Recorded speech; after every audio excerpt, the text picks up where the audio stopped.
Welcome to the Able Speaks podcast, where we speak to commonly asked questions by parents who have received a life-limiting diagnosis for their child. We're Daniel and Kelly Crawford, and we're glad that you've joined us. Okay, welcome back to the Able Speaks podcast. Today's question, we're going to dive right in, and the question is, when should I deliver? This is a question that we get a lot from families, and we encourage parents to continually just weigh the pros and cons of when to deliver.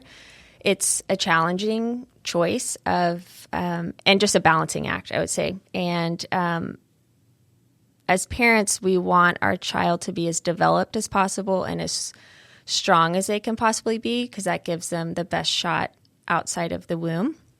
But because of specific abnormalities or health issues that they have, they might begin to decline in the womb. And if that happens, then it might be wise to choose to change a delivery date. Yeah, so most of the time in a more typical common pregnancy, it's just like baby's going to let you know when it's ready, right? You go into labor, water breaks, whatever it is. And so in these situations with a life-limiting diagnosis, it's often just not that simple, and there's more variables just for us to consider as parents. With that, we've seen across the board and across the spectrum, just different parents as they try and define their highest goals and priorities for this journey with their child. And so we spoke to this a little bit in the episode about the mode and method of delivery.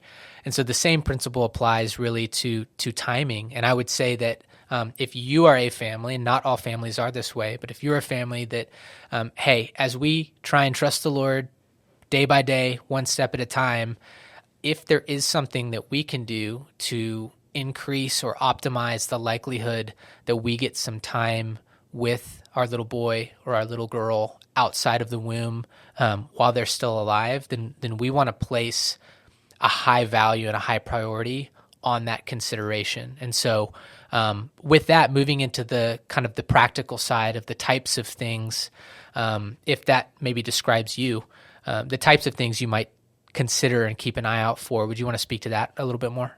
We would just encourage you to, in all things in this journey, we say this often, but hold it loosely, but also educate and equip yourself on your options and on the specific things going on with your child's body. That's going to help you determine what might be best in these medical choices that you're trying to make, including when to deliver. And so for us, what that looked like is we had discussed once Abel was past viability, so 24, 26, 28 weeks, what we would do if we felt like he wasn't progressing well in the womb.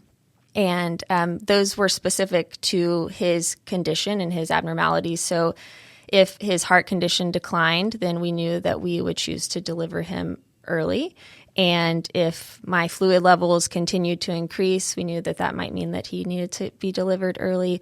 Or just if he wasn't moving around as much in the womb, we went in a few times to get an ultrasound just to see how he was doing.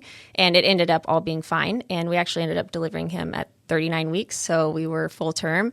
But throughout the journey from about 28 weeks to 39 weeks, we were constantly assessing how he was doing and trying to weigh the pros and cons of the whole situation to determine when he should be delivered and what would be best for him to give him time outside of the womb and time for us as a family. I think you emphasizing that piece of constantly assessing and evaluating, knowing the options and the possibilities, and then just taking it one move at a time was really wise. And I think that, because if you go in and it's like, no, we know way early exactly what our plan's going to be, man, plans change. And to be able to be equipped and ready to move towards a decision is very different than premeditating and deciding something no matter what we see. And so in all of that, and especially these episodes that touch on kind of the medical side of this journey, it's never us telling you exactly what you should do, or it's us telling you, hey, here's things you could do and that we've seen done and that you could consider too as you continue to process the many decisions that accompany this journey. And so any final thoughts? Yeah, the last thing I would say too is The Lord knows exactly what day your child's going to be born. He knows exactly what that day is going to look like. And I think we can trust and rest in that. This journey is really overwhelming and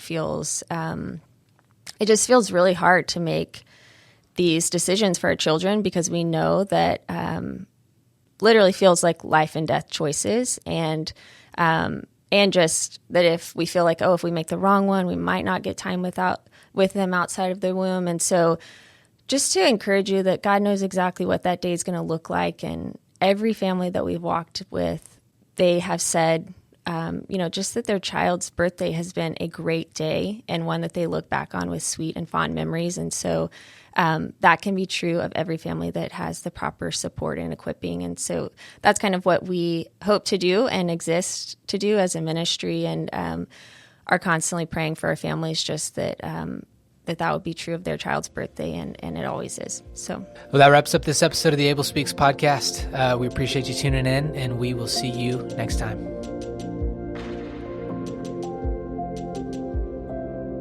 Hey friends, thanks for listening in. We hope this content has been helpful. At Able Speaks, we exist to support families who have chosen to carry a child with a life-limiting diagnosis, and we want you to know that the foundation of that support is rooted in relationships. And so, if you're a parent in this circumstance, then by all means continue listening in, but we'd really encourage you to reach out by sending an email to support@ablespeaks.org. Again, our heartfelt prayer is that this episode has served you in some way, and that we might have the opportunity to serve you further in the future. The Able Speaks podcast is produced, mixed, and edited by the team at Sound of a Rose.